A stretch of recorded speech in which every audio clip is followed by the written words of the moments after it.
يا جماعه انا مش بهاجم، يعني انا لما بطلع بتكلم على لعبه معينه حصلت، حتى لو انت لعيب يعني واخد الملعب رايح جاي جري. في مثل بيتقال كده في الشركات،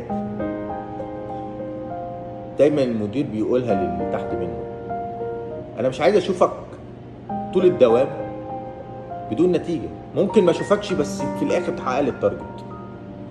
انما انت انا بشوفك الصبح لغايه اخر الدوام ومفيش تارجت بيتحقق، يبقى وجودك زي عدمه. ده اللي انا بقوله على اي لاعب بنتقده في لعبه كانت سبب في مشكله.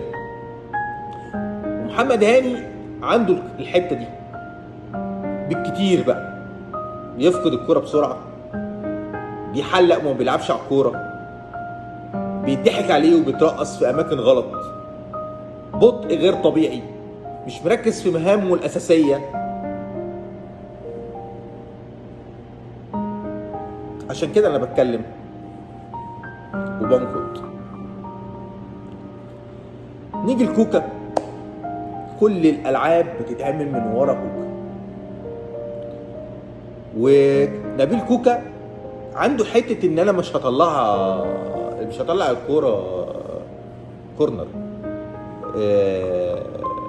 اوت، اسف، ما عندوش هو الحته دي.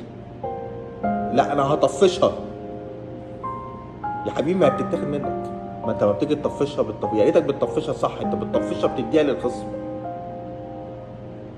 بتتاخد منك وتكون سبب في هجمه خطيره على المرمى بتاعك. العب السهل، ايه المشكله؟ طلعها اوت، ايه المشكله؟ انا مش شايف فيها مشكله. الاوت افضل من انك تطفش وتروح للخصم بهجمه خطيره عليك. لازم تتعلم الحته دي.